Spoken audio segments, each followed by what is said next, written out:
welcome back to another week here at the Damage Report. It's a Monday, and Mondays are traditionally always very fun here, but I think this one is gonna be particularly good. But let's get it started off with the return of Francesca Fiorentini. Francesca, how's it going? Salud, Dragon Squad. Happy continued endless birthday, John Idarola. I'm sad I missed it.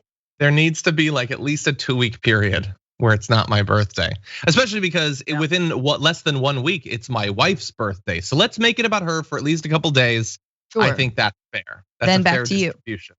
And then right back to me. But anyway, welcome back. I hear that you had a really gross episode of TBR. Gross? Oh no, That's how you pitched it. Oh yes, no.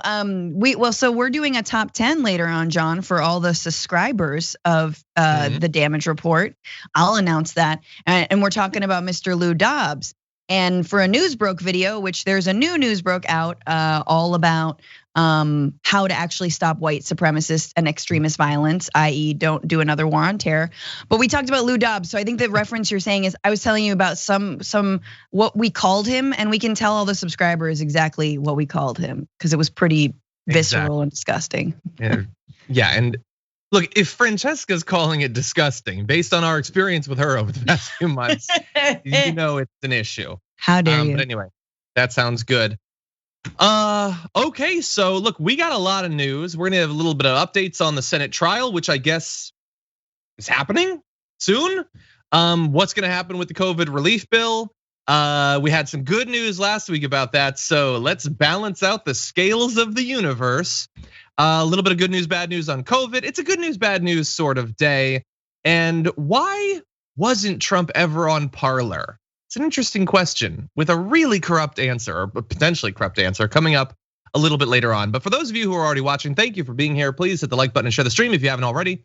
And if you'd like to engage with a chat over on Twitch, with drawings of me shaped like a penis, or on YouTube, we can all have a lot of fun. You can send in messages, we'll respond as we go. And then after we're done, we're gonna do that top 10 list. So if you'd like to get access to that, it's available every week, as well as the back catalog, the ever-growing back catalog of top 10 lists for our level 2 and level 3 subscribers or members over on YouTube. So that's all there for you. And with that, why don't we jump into this news? Donald Trump is the first president in history to be impeached twice, which means that it's the first time that you've been ever been able to sort of like learn lessons from the first one and apply them to the second one. Most presidents capped out at the first, so there was really no time for growth there. But apparently the Democrats do have some lessons. So what have they learned? Well, Democrats apparently complained that the first one was repetitive and sometimes sanctimonious, although it is the impeachment of the president. So if something was going to be, it seems like it'd be that. And now the prosecutors managing a second are prepared to conclude in as little as a week, forgo distracting witness fights, and rely heavily on video, according to 6 different people working on the case. So pretty much everyone on the Democrat and Republican side wants this to be short, apparently. They all seem to agree on no witnesses, which seems really weird, Francesca. And we're gonna have a bunch of video, which we know the Republicans don't want. So this sort of first view of the strategy, what do you think? I just think it's funny that we're chalking up the reason that there was not a conviction in the Senate in the first impeachment to it was a little too long. I feel like Republicans, they just couldn't focus. No, they're a party of shook, cowardly loyalists. They are lemmings. They are and which is why we're in this moment where all of their complicity and their loyalism has led to this second impeachment that's actually put the lives of, not regular citizens. No. That's been long been the case. No, of representatives and senators themselves. So now you see what happens when there are no consequences for your previous actions. So it is. Now, do I think that means that more Republicans are gonna vote to impeach and convict? No, but I just think it's funny that there's stupid hand wringing about what didn't work the last time, as if that was any part of any of it. It was complicated. No, it wasn't. You just called up another country and was dig up dirt on my opponent. Bye. Yeah, it's a great point. Because this article, we don't have a bunch more from this particular article, but one thing they said was, we want to make sure that we don't drag it out. because then Republican senators could get bored or distracted. First of all, that's the saddest thing imaginable, that's actually a consideration, but it's not actually a consideration. No Republican is like, yes, it is difficult, and though it might mean the end of my career, I must take a stand here at last against Donald Trump and his treachery. Oh, me get tired, me acquit. That's not what is gonna happen. It is an interesting, we could do hypotheticals on what might matter. Someone in the chat was like, he could stand up and say, yeah, I sent them to kill Pelosi. What are you gonna do about it? And they'd still acquit him. I don't know. I don't know about that. Maybe there's something he could say that would be a bridge too far. But how many open minds could there possibly be? I doubt 17. That's what I doubt. And it's looking like he's actually going to testify. He's gonna be in his own hearing, obviously. Well, as of Friday, I had seen that his lawyers didn't want that. Anything could change. It's still possible. I'm sure the Dems would like it. I think, look, there's a lot of considerations on that. I mean, one, that would be really entertaining, I'm sure. I know. And it really does bother me that he's never had to answer in any of these trials, or he didn't have to do like a big sit down with Mueller. Like, we had the multi-year long investigation and he was able to submit some written answers. That's it. Why doesn't he ever have to defend himself? This strong alpha man, the ultimate Eagle Patriot missile man. He just hides behind like, oh, I'll be over here with my lawyers. Because everybody knows that I'm such either a dunce or a liar that I would make things worse for me. So, and they're saying he tried to overthrow the government. That's what they're saying. So how could he not have to actually speak to that? How could it just be a thing where like, we'll debate it. You just go over there. You do whatever you want and we'll debate whether maybe you don't get to run again. I don't know. The whole thing, if you don't have him in, and I get that they can't apparently force it, it makes it seem less serious to me. Yeah, oh, for sure.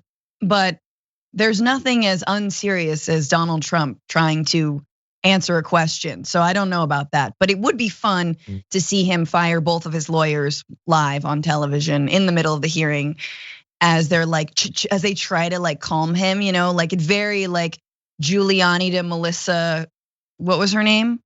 Calzone is what I'm gonna call her. Calzone. Calzone, and I can. I don't know. You can. We both can. We have Italian privilege, so there you go. It's calzone. Oh, Carone. Now I'm remembering it. I like calzone better. Let's do that. I like calzone as well. Now I'm hungry. Damn it, John. Good place for calzones in Culver City. Anyway, yes. Look.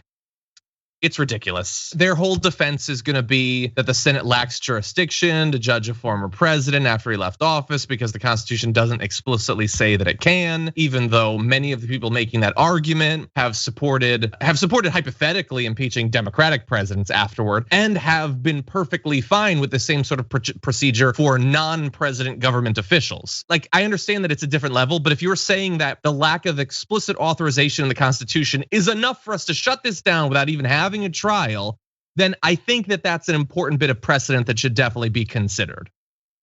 Yeah. I want to just mention one other thing, which is about the lack of witnesses, which it's a terrible idea. Like, I don't think that, unless they're gonna like bring up AOC's Instagram lives, which are incredibly damning and very good evidence.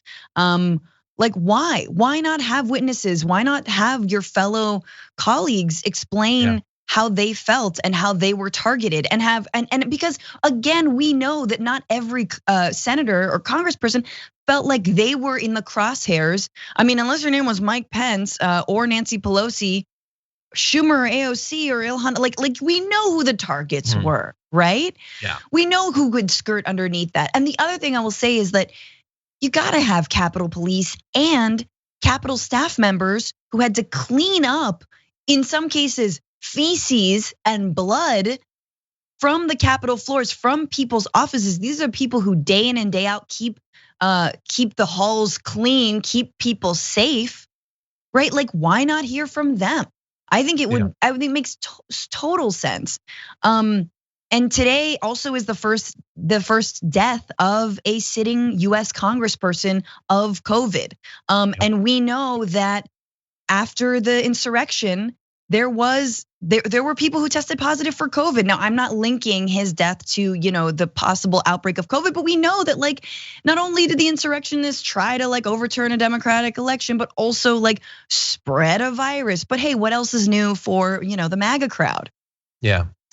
We mentioned that death on the pre-show. In terms of the timeline, he announced it on the 21st. Who knows? I mean, we have no idea. It's a tragedy, regardless. Yeah. And yet another sort of lethal threat that's being ignored by much of our government. What do the American people think about this Senate trial? Well, from the point of view of the Senate, nobody seems to care. But I think it's interesting to find out what the people actually want. There's a new poll, ABC News Ipsos, being described in all the headlines as a slim majority. I don't know, it's 56% of Americans back the conviction of Trump and barring him from running again. I guess 56 is a slim majority. It's America. 40% think anything. Like you can find 40% of America that thinks literally anything you can come up with. So there's only ever 10% we're warring over. I feel like 6% is a pretty good chunk of that. But anyway, 56% are in favor of that. 9 in 10 Democrats back conviction and a ban. 8 in 10 Republicans oppose both. So hey, there's a little bit of bipartisanship. Some Republicans are in favor of that. And look, that's obviously like still a lot of support for Donald Trump, which is disconcerting. But 1 to 2 in 10 Republicans supporting it is millions of Republicans, many of whom will have already voted for Donald Trump in that last election, possibly voted twice. They might own a red hat, and they do now think, yeah, conviction and a ban's not necessarily the worst idea. Some of those might be never Trump Republicans who are just sort of biding their time, but there are some Republicans, I think, a few who were convinced by what happened on the 6th and the defense of it afterward. Yeah, and you know what? I'm tired of catering to, trying to like morality whisper to the final MAGA holdouts. I can't. I know. We can't keep like, gauging our politics and our strategy based on who's gonna have a change of heart at 4 a.m., and they're like, hey, maybe overthrowing the government's a bad idea. No. At a certain point, I think we're far beyond the is this divisive moment. No, this is about what's right and wrong. This is about laying down a precedent. And this is about like making good on our constitutional amendment that says you should not give aid or comfort. There's a lot of comfort going on, let me tell you, between Trump and many Republicans and those who plan the insurrection. So hey, let's look at the old Constitution. So are you implying that saying, I love you, you're very special could be comfort? I've always found it to be comforting. My wife rarely is as complimentary towards me as he was towards the people that had already killed cops. But anyway, totally joking. She's the best. I love you. Thanks for watching. If you're watching, she's probably not watching. But if she is, love you. Thank you.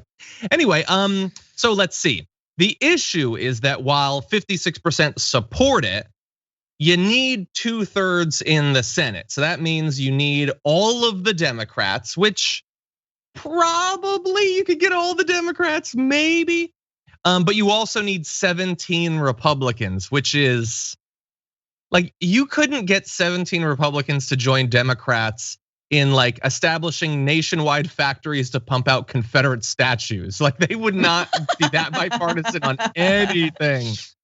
But suppose maybe we'll be surprised. I don't know. What are you willing to bet any money on 17 Republicans crossing over? I mean, they killed people, Francesca. It was serious. No. Who would make that bet?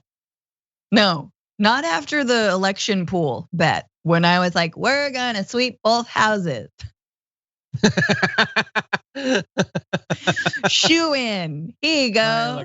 It was not great. I mean, look, we got the Senate though. Yay. Anyway, here's an interesting little tidbit from this poll. This isn't really directly related, but according to the poll, 42% of respondents said there were more radical extremists in the Republican Party compared with 32% who had said the same of the Democratic Party. Which like, okay, so I get it. That's the hardcore Republicans are obviously gonna say the Democrats are crazier, but like, you guys believe in satanic sacrifices and stuff. Come on, man. We don't have anything like that.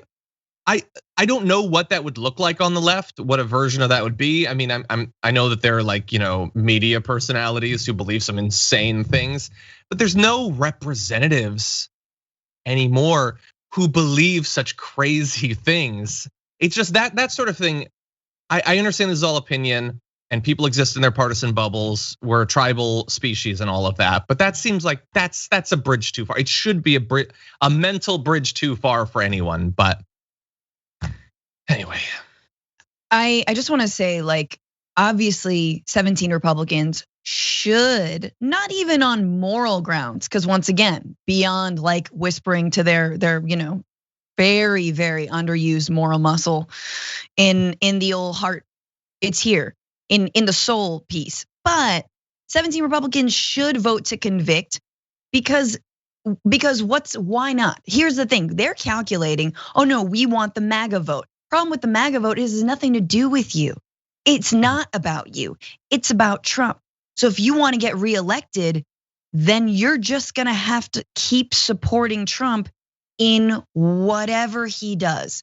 And if that means that another insurrection, let's just play this all forward, reelected, another couple more impeachments, 5, I'm gonna say, another insurrection, and then it's hang, insert your name. Like, that's all it leads to. It leads to step out of line and it's hang, insert your own name. So what is the incentive knowing that MAGA is so tied up with the Trump family? Not even, maybe Ivanka a little bit, but he would absolutely like push, like throw her off of a cliff, whatever he have to do, under a bus, over a train, all the things that you can stab someone in the back, if it meant that he could get ahead. So again, the calculation's ridiculous. Like, where do you want your party to actually go when we're watching it kind of disintegrate? I know there's people who are like, no, this is the future. It is Q. I don't know. I don't know. I think it's what is it likely to be and what might actually work are obviously very different things. But to your point about, what that vote actually represents, where it turns out, like, I get that. I'm gonna try to say something that pragmatically could be incorporated by a Republican to try to change their party in a way that might make them more likely to win. But that's not gonna work because they refuse to accept what has happened with the elections. And you're not gonna be able to learn anything if you refuse to accept what actually happened. But since Donald Trump got elected, they lost the House, they lost the presidency, they lost the Senate in Georgia. Maybe his movement ain't that great. Like, maybe it's not the best. Yes, they got some judges because of, the way the Senate's set up and extra power to the rural states and all of that. But in terms of actual elections, they're not doing good and they haven't for years. I don't know, doubling down on that and going in the more satanic direction doesn't seem like the best idea. What do I know? We need to talk about a relatively new show called the Republic, or UNFTR. As a Young Turks fan, you already know that the government, the media, and corporations are constantly peddling lies that serve the interests of the rich and powerful. But now there's a podcast dedicated to unraveling those lies, debunking the conventional wisdom. In each episode of the Republic, or UNFTR, the host delves into a different historical episode or topic that's generally misunderstood or purposely obfuscated by the so-called powers that be, featuring in-depth research, razor-sharp commentary, and just the right amount of vulgarity.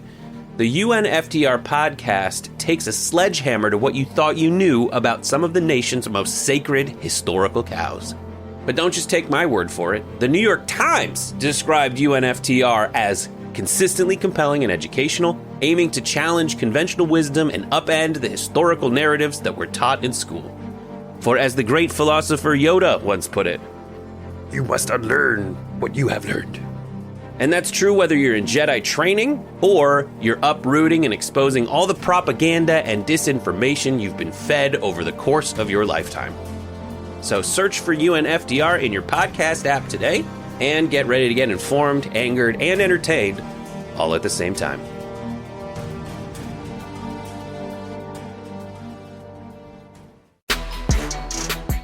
We've given Joe Biden a little bit of credit for what he's pushed for in this COVID relief bill, but it ain't passed yet.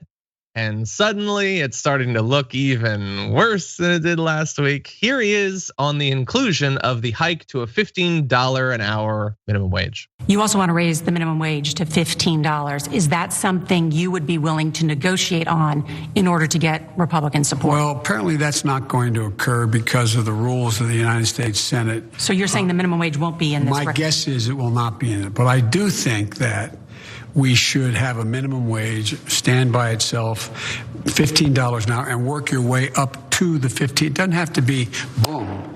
And all the economics show if you do that, the whole economy rises. I'm prepared as President of the United States on a separate negotiation on minimum wage to work my way up from what it is now, which is pain. Look, no one should work 40 hours a week and live below the poverty wage.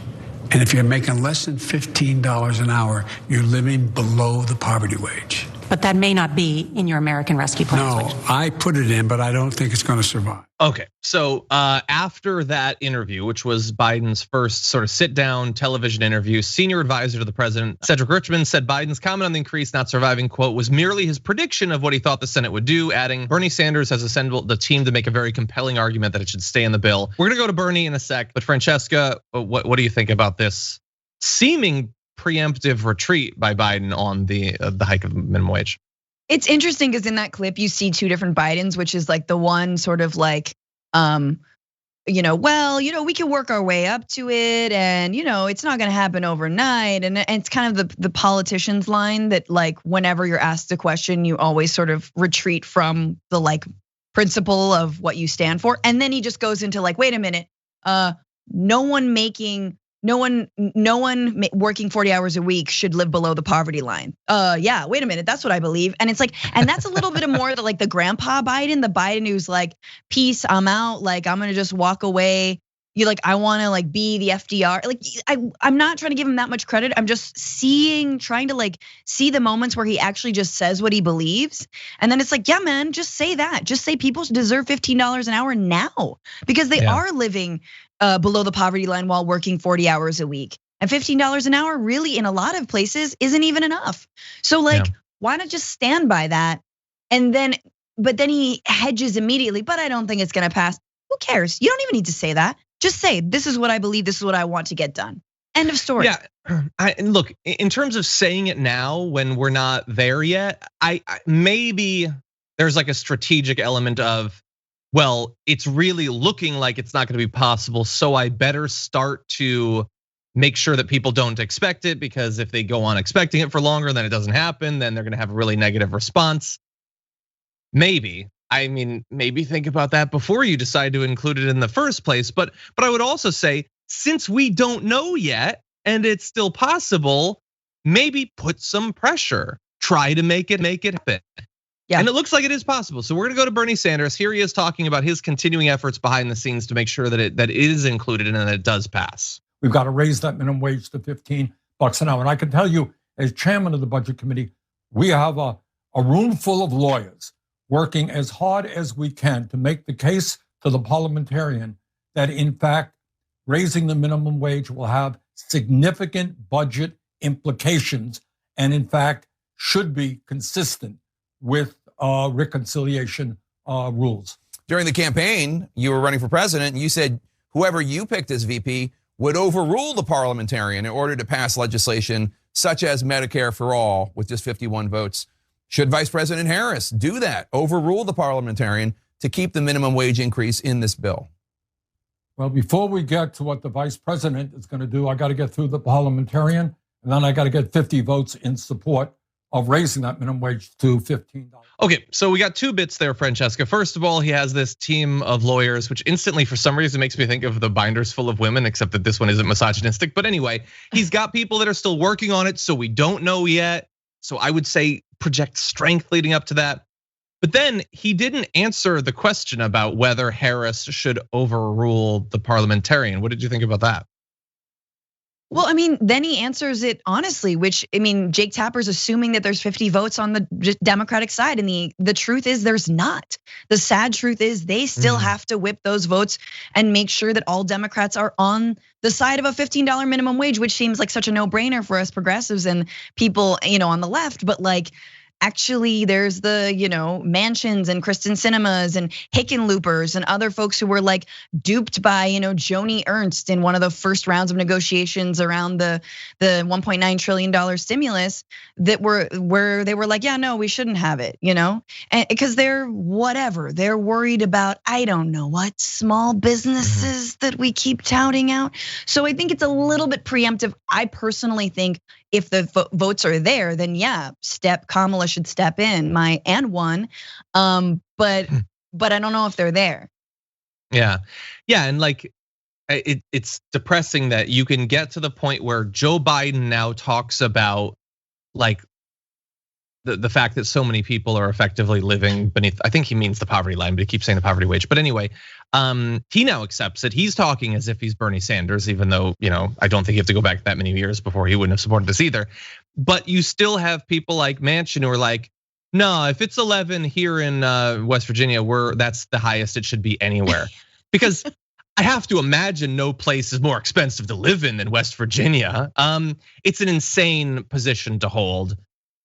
God, Joe Manchin. Anyway, but I guess in this, I want to ask the question, is he going to be the one Democrat to end the doubling of the minimum wage nationally?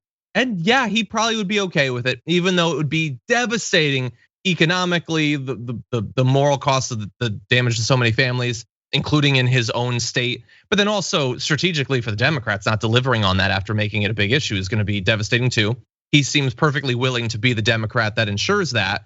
I also want to just quickly say, if you rewatch the first part where Bernie is talking about the minimum wage and how it needs to be raised and all of that, I get that he does a lot of interviews and maybe he's just tired or whatever. I was yawning during the pre-show because coffee had kicked in. Jake Tapper looked so bored listening to Bernie talk about how the minimum wage needs to be raised and how people are suffering. He looked like he didn't give a damn about any of this. And I get part of it is probably because I assume he really despises Bernie Sanders. Maybe it's less the topic and more the man delivering the message. Look at him. I think he's listening. It's like if somebody was if somebody was trying to talk to me about the Super Bowl right now. Be like, are you gonna stop talking? He's got resting elitist face though. Like he can't help it, He just has a little. Anyway. But we do have a little bit on Joe Manchin, something I was alluding to earlier. So here's that next bit. Even if it makes it into the bill, you're going to need every Democrat on board. And West Virginia Senator Joe Manchin says he does not support increasing the federal minimum wage to $15 an hour. He has suggested he could get behind a lower amount, such as $11 an hour, which I think is what the rate is in West Virginia. Would you be willing to compromise in order to get Manchin's vote? Now, I strongly look, a $15 an hour minimum wage is not a radical idea. Making $600 a week in the United States of America, barely, given the high cost of rent and all the other living expenses that people have to pay, that's not a lot of money. So these are debates that we're going to have within the Democratic caucus. But I hope and believe that at the end of the day, the members of the Democratic caucus understand that we do need to pass a $15 an hour. It's just, I get that this is sort of how it works, but like the idea that like Joe Manchin gets to decide if millions of minimum wage workers around the country get $4 extra an hour or not. Mm-hmm.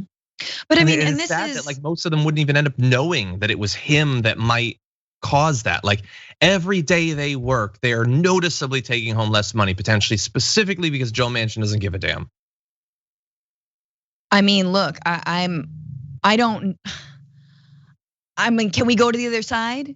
Is there a Republican who believes that we should raise the minimum wage? I mean, I believe in working. I think bipartisanship is important when it comes to like bread and butter issues like this. But then you see the ways that the negotiations and all the amendments that Republicans in the Senate introduced to try and scale back any way they could this $1.9 trillion, and the fact that they are, and it's like, if we could just run ads over and over and over again in these red states about these senators and how they tried to cut into the deserved support for the American people at a time of an international pandemic, massive unemployment, healthcare crisis, like just come on. I don't know. I don't know what will work. But yeah, I mean, it is ridiculous that it would come down just to one guy. And I think West Virginians, they've been trying. They really have been mounting a good amount of resistance. I know there's a lot of progressives and Democrats who are really trying to change that state. So yeah, imagine if everything else was the same, but it was Paula Jean Swearengin instead. The conversation we'd be having about minimum wage. All these elections matter. We still don't know exactly what the cutoff points for the stimulus checks are going to be. That's another area where now that we've moved into using reconciliation, this is purely the Democrats negotiating with themselves. But here is Bernie Sanders, who was on with Jake Tapper, talking about this debate they're having about where exactly the line should be drawn.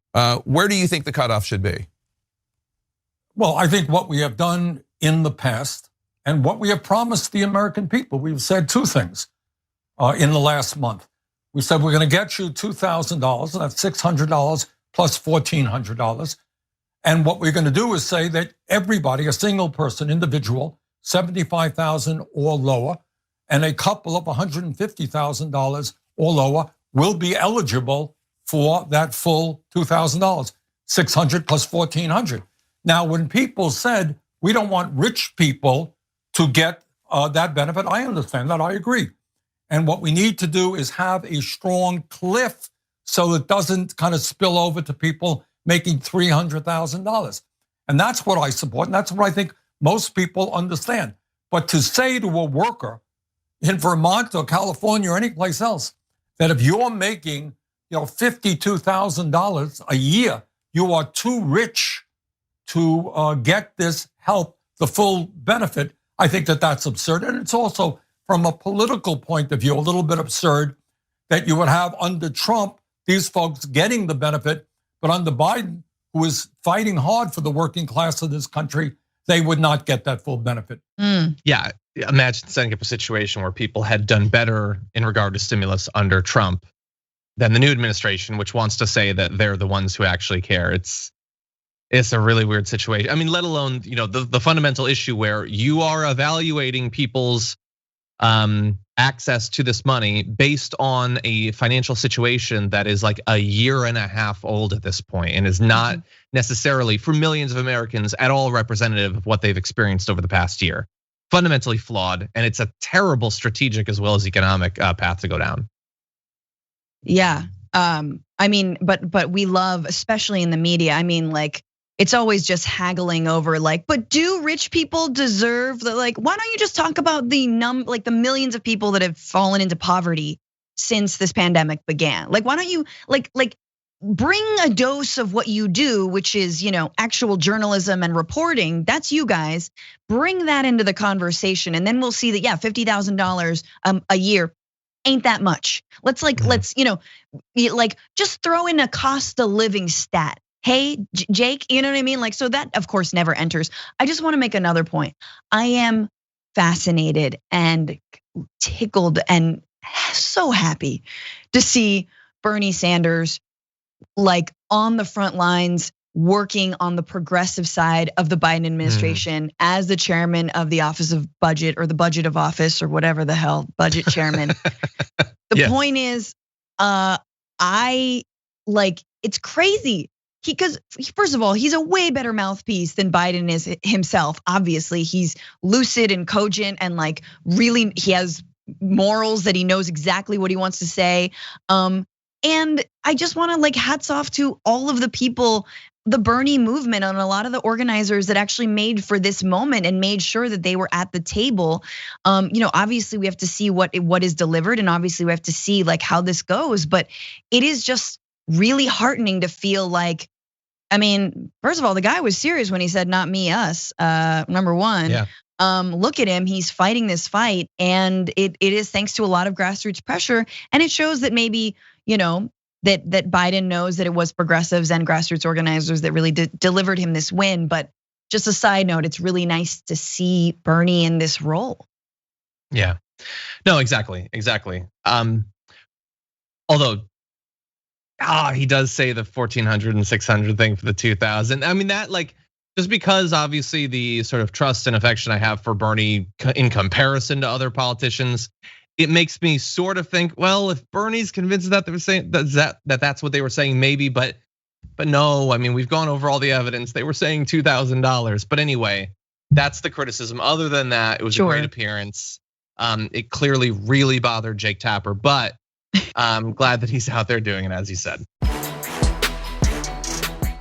Okay, so a little bit of good news, bad news on the pandemic. Most of it bad because it's the pandemic. In addition to this morning, the first US representative passing away as a result of it, we do have some good news, and that is that the number of new daily coronavirus cases has dropped below 100,000 for the first time this year, according to data from Johns Hopkins. Just under 87,000 cases were recorded in the US on February 7th. The last time we recorded less than 100,000 was November 2nd, before the election. So look, 87,000 cases is still so much, but we've had a lot more than that recently. I mean, I still remember we were at 40,000, but it is starting to go down. Deaths are also down. 1,301 deaths were recorded on Sunday compared to 4,101 on previous Sundays. So those numbers are going down. They're still very high in comparison to sort of the middle months of the pandemic, but that's a little bit of good news, Francesca. Yeah, I mean, I think you're right. Like, it's hard.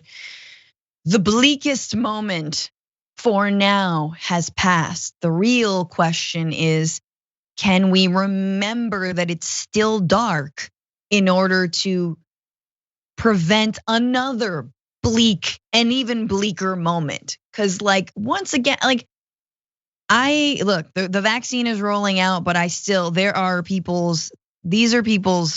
these are our uncles, man. I lost my uncle to COVID. These are our families. These are our friends. These are our communities.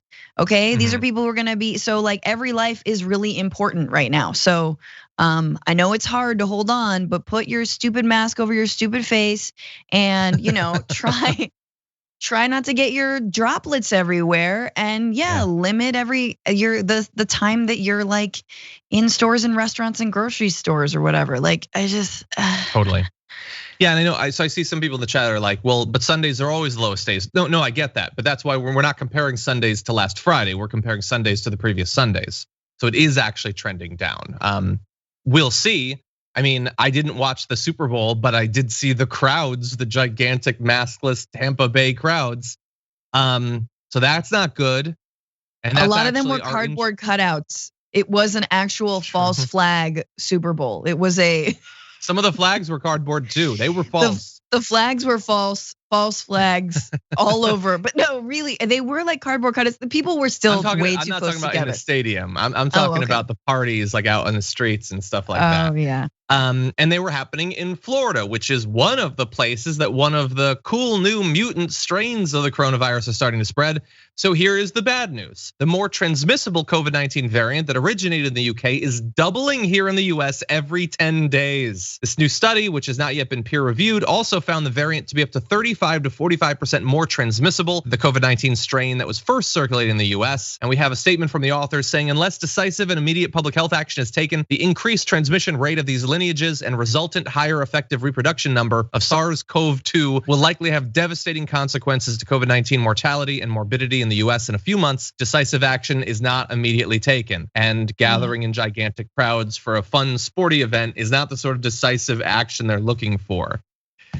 Now, before we chime in, based on the sample of positive tests sequenced in the study, the variant from the UK was detected in the US multiple times way back in November 2020, with 2 prominent groups detected in Florida and California. Cases in other states, including North Carolina, Georgia, and Texas, led researchers to believe that B117 has likely been spreading throughout the country since late 2020. And most importantly of all, studies are still being conducted on how B117 may impact the effectiveness of the 2 vaccines currently authorized in the US from Moderna and Pfizer. Another variant from South Africa called B1351, recently found in South Carolina, does appear to reduce vaccine efficacy, perhaps significantly. Not only not protecting you necessarily from the worst effects of COVID, but also producing more mild and moderate cases, which the current vaccines for the original strain have been pretty good at limiting that. So a lot of bad news having to do with those mutant strains. Yeah. The bottom line, when you take a look at the United States' strategy thus far, and even going forward, is that we are not serious about stopping COVID. We're not. We're just not, and we won't be so long as we're prioritizing making money over human lives, and so long as we are unable to pass something like a $1.9 trillion stimulus and bailout for the industries and the people who are dying and hurting the most. We in this country are obsessed with what we think is personal freedom. And at this point, that is the freedom to spread a virus and to die because of a virus. But hey, you were able to go to a Super Bowl party and man, go out like that, I guess. That's not the country I want to live in.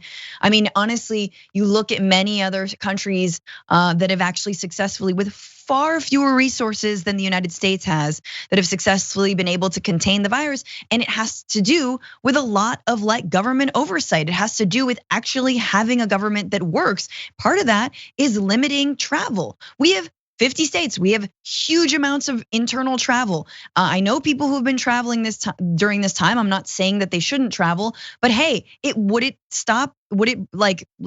prevent the spread of these mutant viruses? Yes. Yeah. Yes, it would. Especially internationally. Internationally, for sure, but even internally, if it meant that if we could contain the mutant strains to Florida and California, maybe that would be good. Maybe that would be good. But if we throw up our hands and say, no, well, you can't stop travel because that's our freedom. I don't know. Like, what are you gonna go stay indoors in the next state over? Like, I really want us to really consider like how unserious we are about stopping this virus, and yet how all of the answers are literally in our faces. They've been in our faces since the beginning of this. Yeah, some of them have supposed to have been on our faces and we have rejected it. Yes. There was a politician, I forget the name, who was wearing a mask that said something like, I'm only wearing this because I have to or something. And it was a black mask with white text. And that mask was clearly in the photo over one of the KN95 masks. So like they were like, I'm only wearing this because I have to. But secretly I also have the medical one under it because I don't want to get COVID, but I also really want to grift. So that's cool.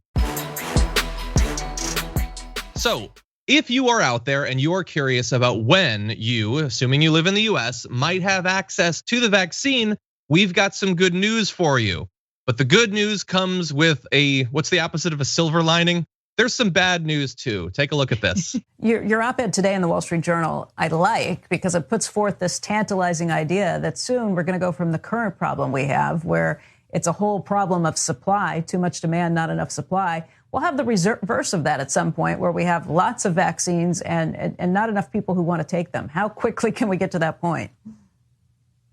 Yeah, I think it's going to happen all at once. I mean, this isn't going to be a gradual transition, and I think people are going to be surprised that it's going to happen sooner than we think. So if you look at the math, we're going to put about 220 million doses into the market by the end of March. And if J&J gets authorized, which I think they will, that'll be another 30, maybe 40 million doses. So figure 250 million doses by the end of March. And if a 60-40 split occurs, meaning 60% are first injections, 40% are second injections, which is probably about right, that's around 150 million people that will vaccinate between December and the end of March. I think that's going to work off a lot of the available demand. Then we're going to be putting another 100 million doses into the market in April. So I think once you're getting to those kinds of numbers, once you're looking at over, close to 200 million vaccines available for first injections, I think we're going to run out of demand. I think we're going to run out of demand sooner than we think. And I suspect that at some point in March, and certainly by the end of March, we're going to have to make this generally available. That doesn't mean everyone could go and get a vaccine on April 1st, but I think everyone's going to be able to go online and get an appointment sooner than we think. We'll still be rationing it through February, but at some point in March, states are going to have to make decisions about how to open this up more widely. And if we continue to ration it based on, more and more narrow slices of the population, it's going to get harder to administer. So I think we're just going to have to open this up to general availability, which is good news. I think certainly by April, this is going to be widely available. They used the term good news several times there. And look, if you want to get the vaccine, the idea that demand is going to run out, so you'll be able to get it, within a month and a half, maybe, that is good news.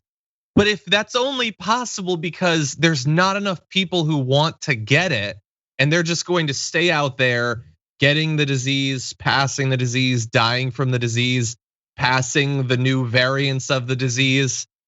That's not like pure good news there. That's a nice side effect for some people as a result of the continued willful suffering of more people.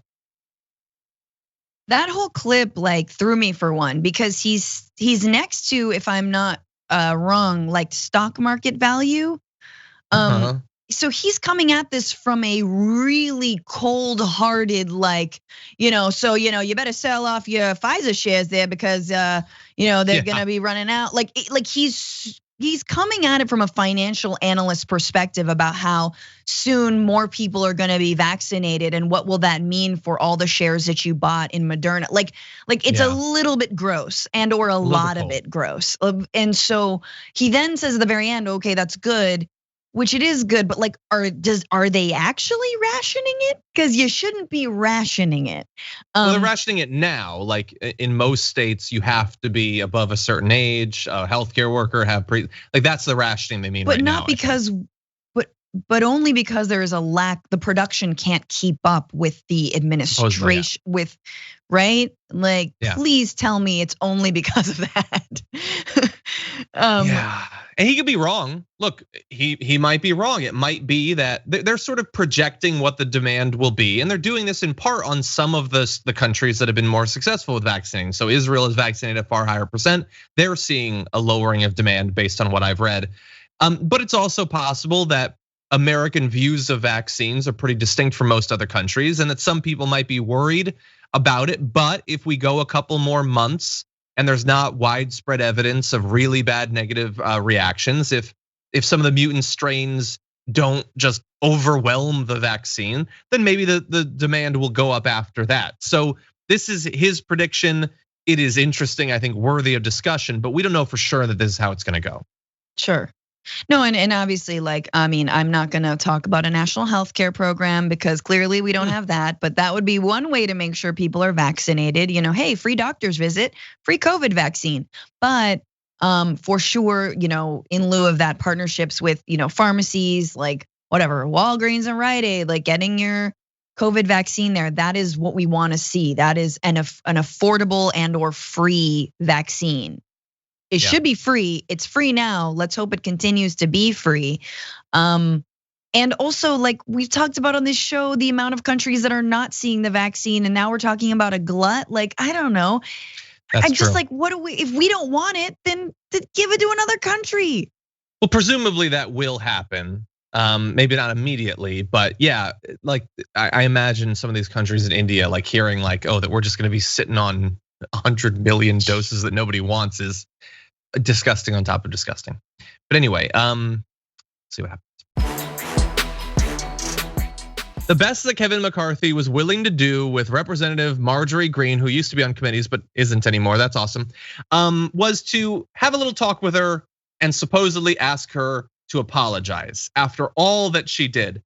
And it turns out that is exactly his approach to Liz Cheney, who doesn't believe any of the Q stuff, but she just voted for Trump to be impeached. This is according to Axios, who says Kevin McCarthy tried to get Liz Cheney to apologize for how she handled her vote to impeach former President Trump before last week's highly anticipated House GOP conference meeting, a request she refused, apparently. McCarthy, who hesitated in the first place about holding a vote to oust Cheney, told her privately hours before the caucus meeting that their members wanted to hear she was sorry. He also suggested it could sway some of her opponents. Cheney's team, though, did a whip count, and she was confident she'd secure at least 142 votes, which she did. I just love the idea that they just want to hear that you're sorry for the thing you did. How juvenile of a way to approach this.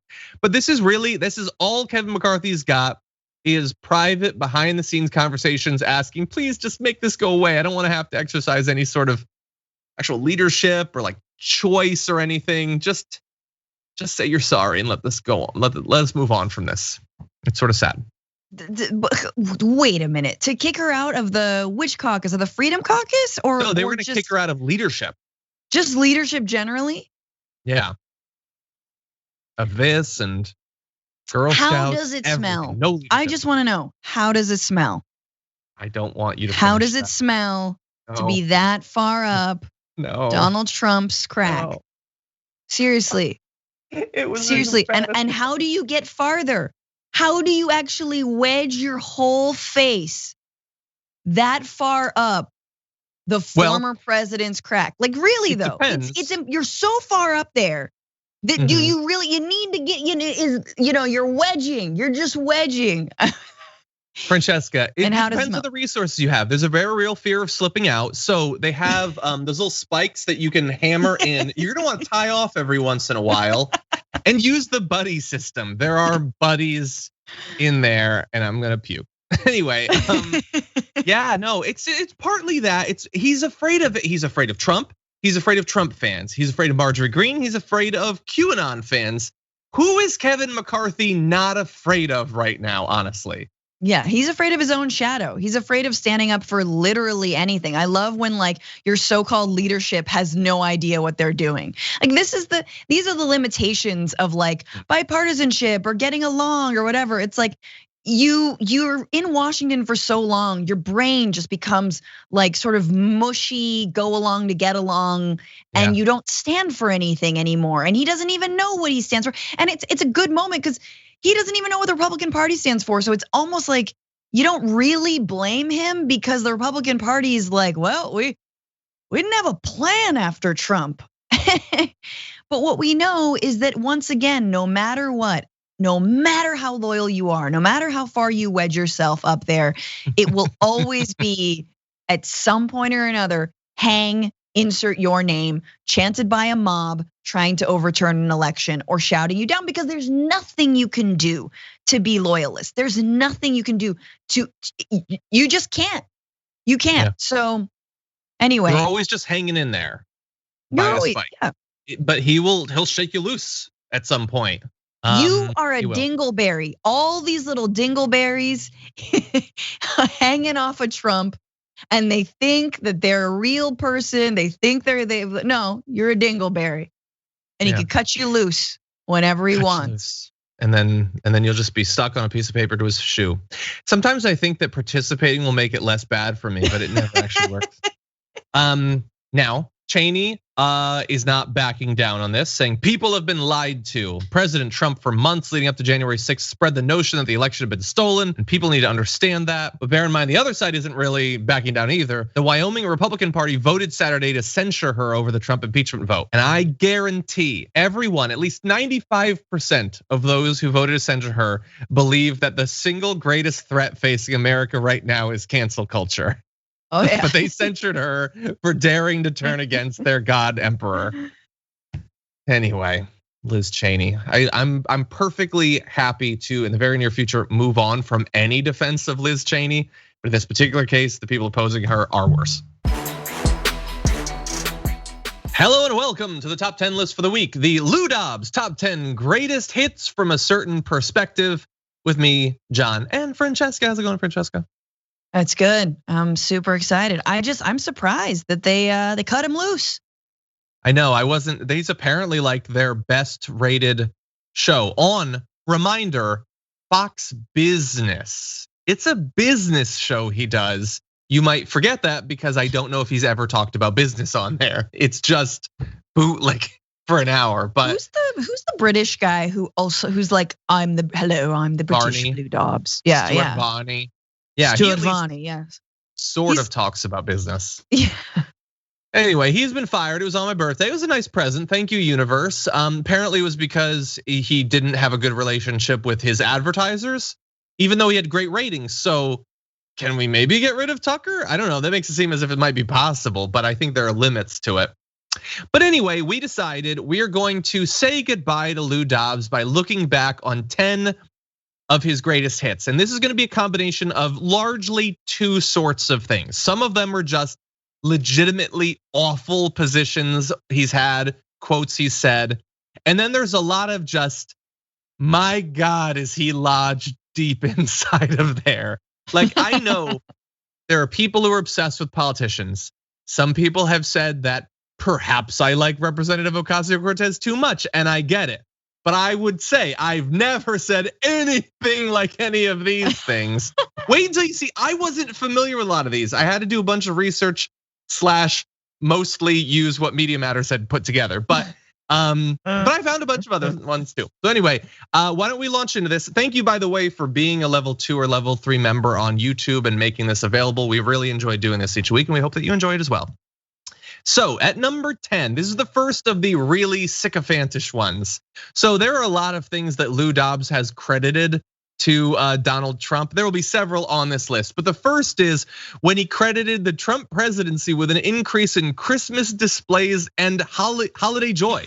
Not just that there's more displays, he has sensors that can detect an uptick in holiday joy. There's more cheer. There is a quantifiable amount of cheer. Cheeks are rosier. Garland glistens more. Tinsel, the children, more tinsely. There's more mistletoe.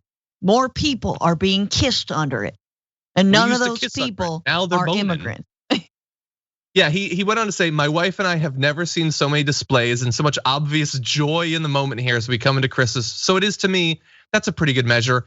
Animal spirits are breaking out in the best of ways. I don't know what that means.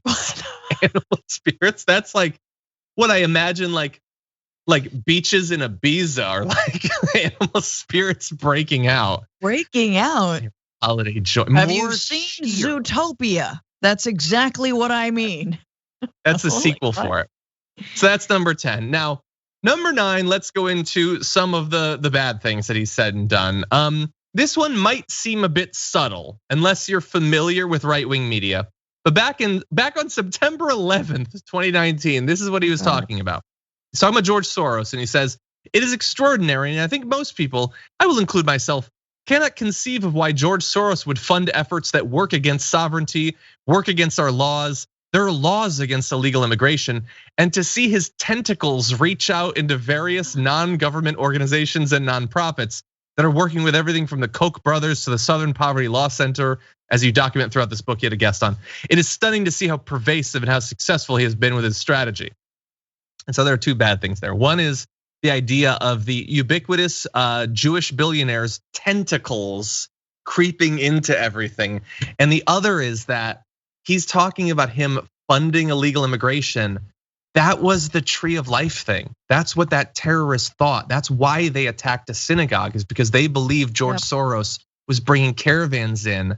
Lou Dobbs is like, yeah, no, that's what he's doing. Madness. This one's a little bit more serious. An anti-Semitic. It's crazy. Like, not to do another plug, but Newsbrook did a video on George Soros, and I encourage everyone to watch it. Matt Lieb did it, and it was just goes into all the like conspiracy theories and basically like why the obsession. And it's just so funny that Lou Dobbs mentions the Koch brothers, because the Koch brothers are the same. Like, they're the same thing. The only difference is they give to right-wing causes. George Soros is just the only like, mega millionaire, billionaire, whatever, however much money he has, who gives to progressive causes. That's why they hate him. And he's Jewish, right? So it's like, but like, it's the same thing. So you come back to like, oh, he's a billionaire who gives to his favorite causes, and those favorite causes just happen to be ones that are like prison reform, like Palestinian human rights and like stuff like that.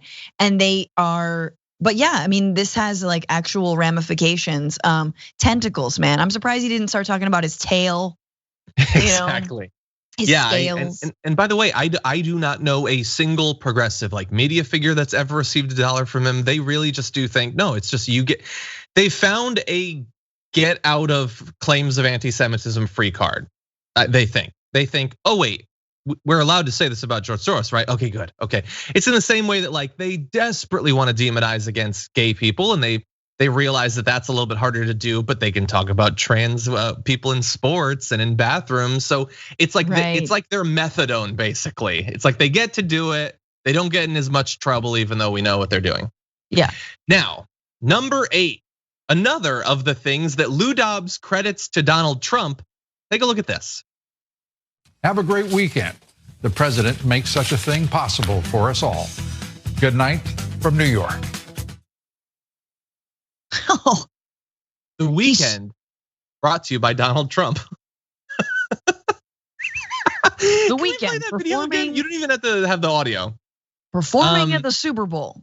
I love how his makeup makes him look human, but he's definitely clearly been dead for 10 years. And he also has like very Gerber face. You know when like Gerber babies grow up, he kind of has like Gerber baby face. His eyes were so red. He didn't look alive. Never figure out what color his hair should be. He doesn't remember. He doesn't remember his original name or hair color. But anyway, the weekend, not brought to you by labor activists, brought to you by Donald Trump a couple of years ago. Did you know that in 2011, there were no weekends? Look at his dead little eyes and his hair color. Who are you kidding? Yeah, anyway. Donald Trump makes it. I mean, now you're just reaching. Like, come on. You can't think of anything. Can you imagine, like, remember when Trump like didn't know how to defend a second term for himself? He was like, I'm great, you know? He might as well have said just like, well, the weekend is back. Yeah, you know, could have at least signed on to my call for a third day to the weekend. Oh, we need to talk about that again. Anyway, okay, but lest you believe, I want to pop back and forth between the bootlickish and the serious because he's not just a guy who likes Trump.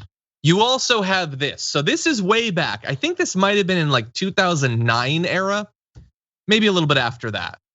Yeah, no, because I think it might have been with the birther stuff. But anyway, here he is talking about race. This is back when he was on CNN, I think. Because remember, he wasn't always on Fox. And he's talking about how you're not allowed to talk about race. And we should be free to express whatever thought we have about race. And take a look at the thought that he almost expresses before he dials it back. And if any, and to hear a politician, whoever it may be, talk about how difficult it is to talk about race, well, the heck with them. We're living with the issue of race. We've got to be able to talk about it. And I can guarantee you this, not a single one of these these just ridiculous politicians should be the moderator on the issue. Yep. Oh, by the way, he was talking about Condoleezza Rice there. I mean, he went a little bit broad and said, but the conversation was about Condoleezza Rice. He was gonna say cotton picking. That's what he wanted to say. Wait, the critique was about Condoleezza? That was what he had been pitched to. It was something about Condoleezza Rice and conversations about racism or something like that. And his whole point was we should be able to express anything about race we want. And he stopped himself because even Lou Dobbs realized that was a racism too far. Man. Old Lou Dobbs getting woke. He's very like Jimmy Stewart in the year 2021, realizing what? We don't say that anymore? Oh, they can vote now. Wow, that's a Christmas miracle, not included in my movie. Like, just so. Oh my God, yeah. He was going to say cotton picking, which would have been probably the end of Lou then. I don't know. He was on CNN. That's crazy. But anyway, like imagine thinking that structural racism doesn't exist and like thinking that everyone overplays it when like your go-to term is like cotton picking, you know? Yeah. And it's just like, let me just. I don't know if you're referencing a particular thing, but it didn't make it on the list. But he once said that claiming that racism was structural was itself racist. Sure. Yeah. That's the thing that he said. Anyway, okay, let's go back to the bootlicking. Here is some amazing detached from reality bootlicking about Trump. No, history is written by the winners. And that means President Trump and the Republican Party he leads will be the ones who decide. And it will be exoneration, and it will be century after century of veneration for this president. Dude, come on, man. I know that like this is what your show is just competing with yourself every day to be more bootlicky about Trump. But like, first of all, you get that he lost and that he lost the House and that he lost the Senate and all of that. But centuries of veneration, in centuries, they're not gonna remember anything. They're gonna be like fighting over like the remnants of tin cans underwater because the tin can is the boat. And being like, why didn't remember how Trump, in this pivotal moment for climate change did the exact opposite? Yeah, F that guy. Centuries of veneration. Like what again, what position? First of all, Is he gonna be the greeter in Mar-a-Lago? Hello, welcome, may I take your bag? Thank you. Yes, thank you for this job. Praise him, Donald Trump. Like what is he? He's totally the bellhop. He would look so good, little bellhop of it. Like literally, like what is his position? What does he think his position is going to be? Other than, do you think he's the Messiah and like you're gonna get a spot in heaven? Like why? Venerated for centuries. I mean, look, if you're being serious, what it is probably a primetime slot on Trump TV is probably what's gonna happen, because he will do the show even more for an audience of one in that case. If not that, then yeah, he's probably gonna be telling people that like there's a 3-for-1 deal on Stouffer's stovetop stuffing. This deal brought to you by Donald Trump. Anyway, it does get dark again though. Can I just mention though, doesn't he also, speaking of child, like he Gerber face? I'm telling you, he's got like child actor gets old face. Like I feel like Haley Joel Osment is gonna look like him when he's older. You know, where he's got like his face is small, but his head gets fatter. Oh no, that's terrible. Okay, so at one point, just a few years ago, an ICE guard was trying to drive to the facility and there were protesters. And so the ICE guard thought, I'm just gonna drive right through these people. And this is how Lou Dobbs described that. Just gladden your heart to see a bunch of demonstrators at a immigration customs enforcement facility blocking the path of a guard and then complaining about the fact that he sought to do what is within his rights, which is to proceed to park his vehicle and go to work. He ran into a crowd of protesters. What? And they described it as within his rights. He gets to park. Doesn't it warm your heart that happened? Look, he's bad in a lot. This is number 5, by the way. He's bad on a lot of different topics, but for a very long time, immigration has by far been the worst. This dude wishes they were like clubbing immigrants coming in like baby seals. Like there is no end to how little he cares about the life or worth of people trying to get into America. The idea that even like protesters about immigration deserve to be run down by the police state. Yeah. Ugh, nasty. Yeah, no, and this calls for what we called him on Newsbroke, which was, I think it was pieces of Lou Dobbs, who, fun fact, is actually the stitched together flesh of every American's racist uncle that was then shimmied into a suit to hide the lightning scars that brought it to life. So he's look at his rosy cheeks. He's so gleeful in this. He is truly disgusting. And he's talking to, is this the acting head of ICE? It was, yeah. And like that, they're having this like gleeful moment of, I mean, and that really is like, it tells you all you need to know about ICE, which now is like trying to defy orders from Biden to stop deportations. They're a completely rogue agency that has way too much money, is completely, it's overfunded and it needs to be abolished, actually. Yeah. Anywho, okay, let's go back to the bootlicking. So throughout the Trump administration, every once in a while you'd get a book that was written or like an insider expose saying that like there were these factions fighting each other and nobody trusted each other. People were getting fired constantly, basically that the environment was terrible. And he couldn't have that. He doesn't want Trump, who's watching a show, to think that the White House sucks. So here is how he described the mood in the White House. The demeanor of the folks working for this president, for the people. It couldn't be more positive. The mood in that White House couldn't be more high energy. I've seen a number of White Houses. I happen to have seen this one in its early days, and I have seen it now. And I want you to know the joint is hopping. At every level, on every floor, this White House is energized. There's sunshine beaming throughout the place and on almost every face. It's winner and winning center. And our White House, our president. Okay, it's winning center. There's sunlight beaming all over the place and on almost every face. Seriously, it's hard to get work done because it's just a glare. Like wherever I go, it's in my eyes. That's a joke. Maybe that should have been number 1 instead of number 4. Everybody's high energy and they all have a smile on their face. It's like he's talking about Santa's village. He's talking about Stephen Miller skipping to go break up another immigrant family. I'm getting a lot of like Scrooge McDuck going visiting his younger self vibes when he's like, everyone was joyful and there she was. The dames were dancing and she looked at me from across the room and that's when I had a heart. And like he knows exactly when America was great again. It's like when he was 13 and he like, felt, got his first little, I don't know, like he got a kiss from a girl. That's better than what I thought you meant.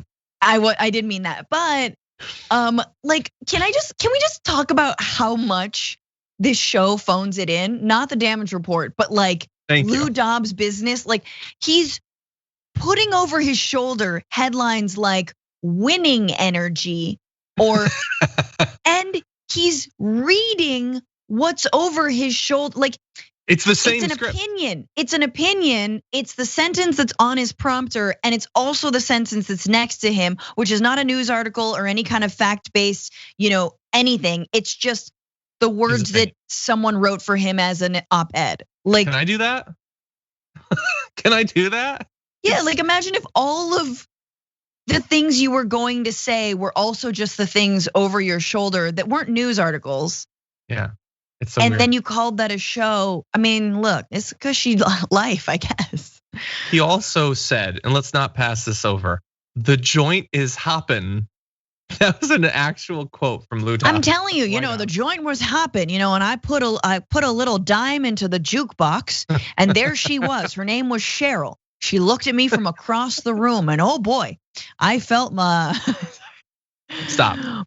My suspenders got immediately tighter, if you know what I mean. No, not in a top 10 list. No.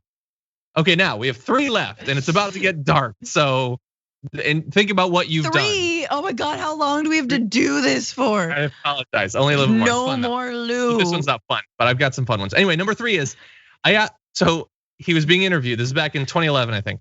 I ask a question and I'm attacked from the extreme left as a quote unquote birther. I mean, what the hell is that? When you can create a controversy by asking what seems to me still a perfectly common sense question. It's been used in the extreme left to create a toxicity that is just unbelievable. So years into the birther thing, he was still calling it, you're calling me a birther. By the way, it's totally common sense to believe that he's not actually a citizen. So he's like saying it's not fair and then doubling down on it again. Years into it, he was still a birther, saying that there is no way Barack Obama could possibly be the actual president. This is after they had made the documents available. He would never accept it, no matter what they did. If you created a DeLorean to travel through time and watch Barack Obama's mom give birth, he wouldn't believe that either. Fake news. But that's the thing, like, I mean, we forget, like, news. This is what happens, we forget that like there was no apology on, well, definitely not on the originator, which is Trump, like his behalf. Zero apology for the birther conspiracy which makes sense. Of course, Lou Dobbs is gonna continue to like at least say that he believes in it. And people are probably gonna still believe in it because there's been no apology, no like accountability. The people who believe it have been elected to office. And this is what happens when you don't stamp that stuff out. Yeah. I'm just like, and I feel like as Democrats, we kind of move on and we're like, okay, anyway, back to like, especially centrist Democrats in the media, we're like, all right, we're refocusing because that's a weird thing. Yeah, but that weird thing still hasn't been debunked. It's still out there. So like, anyway. Yeah, it's terrible. It's terrible. I have another instance of what you're talking about something still being out there potentially if we don't deal with it. And it has to do with Lou Dobbs's positions on coup d'etats, which it turns out it really depends on who would be in power after it. Because back during the Mueller investigation, he said, they want to destroy this man.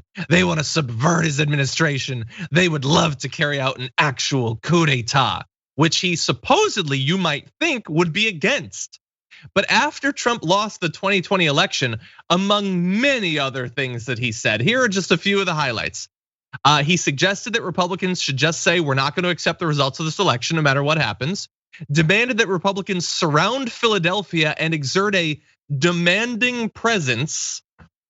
When you're the Republican Party, they let you do it. Anyway, he defended the insurrectionists after January 6th, saying they were just walking between the rope lines. I don't know which part of beating a cop to death is just between the rope lines. And he said there would not be a quiet surrender if the election results aren't overturned. So I mean, I think the coup thing is sort of, it depends, really. I'm not going to give Fox News any kind of credit, but it definitely is it might be a sign. One, first of all, he is old as sin, but also he would have just kept on repeating the line that the election was stolen and that the insurrectionists had every reason to do what they did. Like, at what point? I don't think he would have walked that back ever, ever, ever. So like, you kind of need some fresh meat in there if you're gonna remake. I mean, because this is the interesting thing is like, if the entire Republican Party is trying to remake themselves and rethink themselves and their strategy and they don't know who they are, you don't think Fox News is also doing the same as their advertisers jump ship? They're trying to figure out, what is their future? What do they believe in? They can't have this old, geezer going on about the 2020 election. Yeah, maybe, but they're also they're hurting, because of OAN and Newsmax, and they just got rid of like the biggest Trump bootlicker on there, like maybe more than Sean Hannity. Like Sean Hannity loves Trump, talks to him constantly, but Sean Hannity hasn't done some of this stuff, so they're choosing a side potentially. But there is still one more, and this is another one of the bootlicky things. And this is just, if you could summarize all of what Lou Dobbs eventually became in one on-screen graphic, I think it would be this poll that they put up 5 days into the lockdown. How would you grade President Trump's leadership in the nation's fight against the Wuhan virus? Superb, great, or very good? I guess they can only put 3, and neutral or bad just weren't options. So the worst rating you could give was very good for the performance against the Wuhan virus, for which now, a year later almost, nearly 500,000 Americans have died to. What kind of college credit or just like passing 3rd grade, like a couple stickers and maybe a lollipop were the producers at Lou Dobbs Tonight paid with? Like, I feel like that's like, I always think about the people behind a show, what kind of support do you have? Who's making your graphics? What, it matters. It's a lot. And clearly they were doing it for some like fun dips and a scratch sniff sticker. And like, cause there's, which, I mean, look, let's be real. That's why Trump ran for president, was mostly for, I don't know, more access to Diet Coke and Big Macs. But like, that, by the way, that looks exactly like a Trump poll. If you've been on the Trump listservs, which if you've ever covered, the conventions, they put you on them and then you can't get off forever and ever and ever. They will periodically send out these polls that are just like exactly that. The worst starts at magnificent. Yeah, it's just a joke. I mean, that at least is almost like admitting it. Like admitting what you're doing, like that your show just exists for like Fox, other Fox hosts exist for racist 70-year-olds to feel good and beautiful. This is like for racist 90-year-olds to feel like, yeah, I think he is superb. Thank you for pointing that out, Lou. And that's all it is. Honestly, maybe he's losing his demographic, quite literally. Losing his demographic. Every day he loses a bit more. The pandemic was rough on Lou Dobbs viewers. But like, if we did a show like this for Bernie, with polls like that, and Bernie gave us the weekend, and when Elizabeth Warren walks into the room, sun shines in her eyes. Like, I really hope people would tune in for long to that. It's very Grandpa Simpson vibe. It's like, I think that is like, you're so right. It is the eldest demographic who, the reason they couldn't put more options on the screen is because they couldn't read them. It was a stretch to like even put 3. You can't make your audience have to put on their glasses, then you just lose them. Look at his dead little eyes. Oh God. Anyway, Lou Dobbs, I would love to say we're sorry to see you go, but obviously we're not. That's it. I assume I won't think about you anymore. You were terrible and you deserve far worse than this. Yes. Anyway, Thanks, Francesca, for joining us on that. That was pretty fun, actually. That was really fun. Thank you. Great to have you here. Everyone, thank you for supporting the show and making top 10s like this possible. If you have requests for a top 10, feel free to post it in the comments to this video. Maybe we'll do a viewer request one next week. And until next time, thanks again. Very excited to welcome back to the program once again, public health expert, epidemiologist, and the author of the just released Medicare for All, A Citizen's Guide, Dr. Abdul El-Sayed. Welcome back to the Damage Report. Hey, thanks so much for having me. Always a pleasure to be with you. Very glad to have you back on. So I believe the last time you were on, it was more than a year ago. A lot's obviously happened since then. Your book has come out recently. It's about Medicare for All. And tell me, what was your focus in this book? And because obviously we're in an opportunity now where in theory, Medicare for All has become a little bit more likely than it was, 6 months or a year ago. So what's the focus of the book? What's the objective? John, you're absolutely right. I mean, most people have heard about Medicare for All in political circumstances. They've heard political backs and forths that don't really cut to the heart of the issue, which is that our healthcare system, despite being the most expensive in the world by far, with costs rising, putting 67% of all people who go through a personal bankruptcy into that bankruptcy, that we get mediocre outcomes at best, and our healthcare system was not able to deal with the crush of COVID-19. We have a responsibility to have this conversation and to talk about it in clear policy and more importantly in human terms. And so the book was about trying to take it out of the political and talk about it in the personal. What is it that people talk about at their kitchen table? What makes them fret? What are they worried about? And our healthcare system is frankly one of them. And we have an opportunity to rethink that. We ought to be doing it. This is the moment. And this book was intended to be a conversation restarter for us about what we could do to build a more just, equitable, and sustainable healthcare system. As you point out, obviously many people have been through medical bankruptcies, even those who haven't. Many feel like they're paying way too much for their healthcare.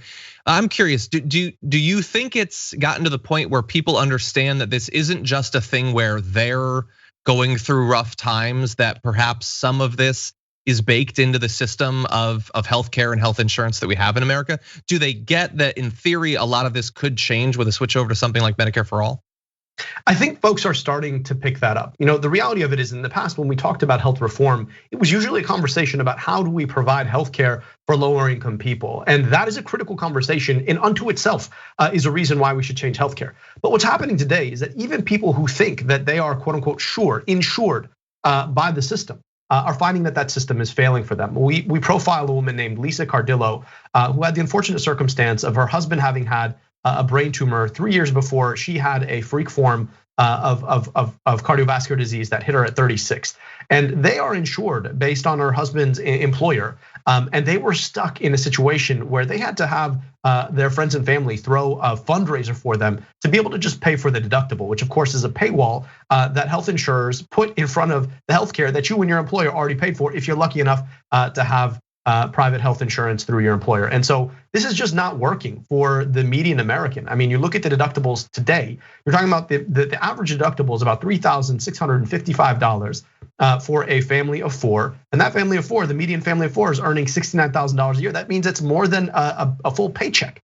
And we know that too many Americans just don't have that. And so it is a principal cause of bankruptcy. And it's not just low income people, it is people who thought that the system had been there for them. So it is stemming and building a conversation among all folks about what we need to do to actually take this on. And I believe deeply that if we are willing to come together to organize around building a healthcare system that we deserve, that we can get there.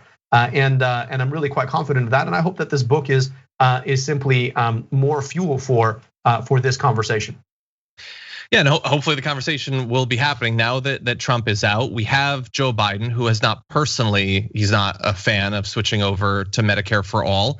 But we get Joe Biden at the same time that we're still in the midst of this pandemic that's claimed, we're approaching 500,000 Americans who have died as a result of it.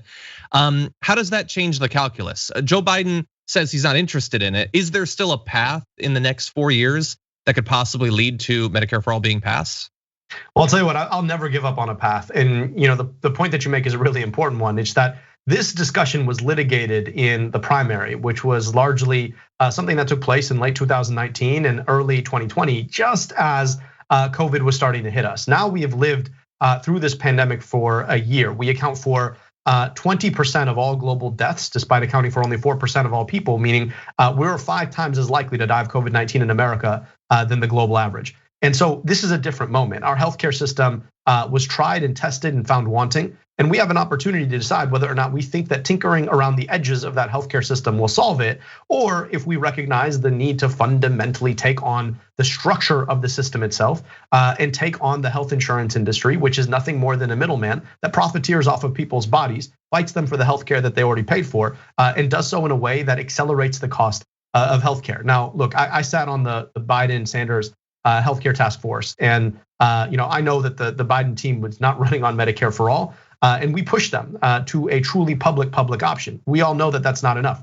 But right now, we have a responsibility to solve the broken healthcare system as it stands. And so even if we don't get it under the Biden administration, I want folks to remember that you can kick a field goal and come back the next possession and score a touchdown. And we have to be committed, no matter what happens, to setting our eyes on the prize and being willing to continue to fight for Medicare for all, because that is the change that we need in this country. Yeah, I mean, we know that when you poll people, it's quite popular, even though the public defense or advocacy for it is relatively young, and there's far fewer voices in that than the constant attacks of it being a socialized takeover of health insurance and all of that. And not everybody opposes it for the same reason. Some people think it's communism come to America. You have Democrats who don't support it, but don't talk about it necessarily in those same terms. What do you think are the most important sources for opposition that we can potentially combat? Is it misinformation? Is it campaign finance from vested interests that would be ousted by a switch over to Medicare for all? What does the opposition look like, and what can we potentially do to fight back against it? It is the coalition of healthcare corporations that benefit from the system as it stands today, and the way that they spend principally in 2 ways. Number one, fear mongering through legal disinformation about what Medicare for all would do in ad after ad that they spend millions of dollars pushing into our eyes. And then the second is the amount of money that they spend lobbying. In 2020 alone, right, in the year of the pandemic, the health insurance industry, let alone pharma, let alone the hospitals, health insurance spent $151 million lobbying across 845 lobbyists. There are nearly 2 lobbyists per member of Congress.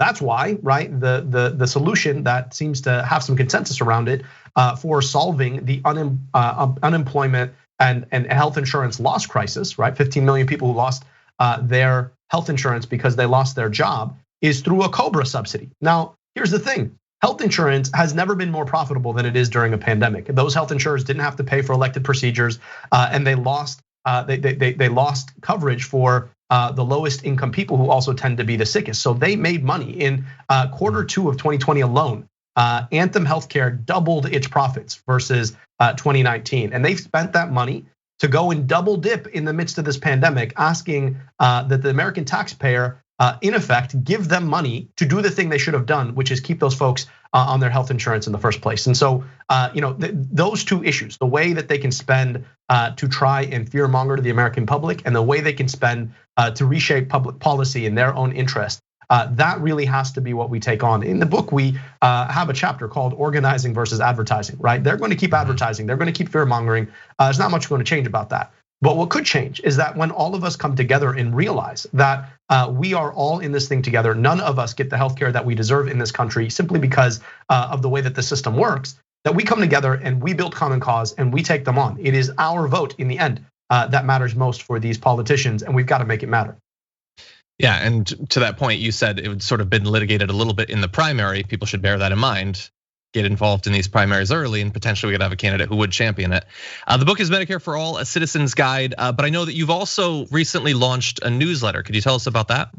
That's right, it's called The Incision. And the hope was to take some of the momentum from this book and my last book, Healing Politics, and create a space to develop some of these ideas. In fact, I hope folks will sign up tomorrow. We're dropping an article really laying out the way that the health insurance industry is trying to double dip in the midst of this pandemic.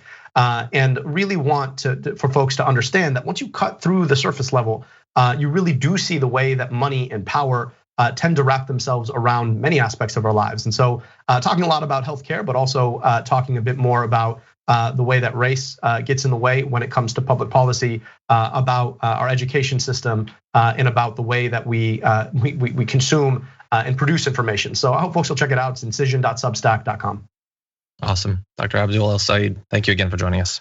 Thank you so much for having me, and thank you for keeping the drive alive. We've got to win the future for Medicare for all. Thank you.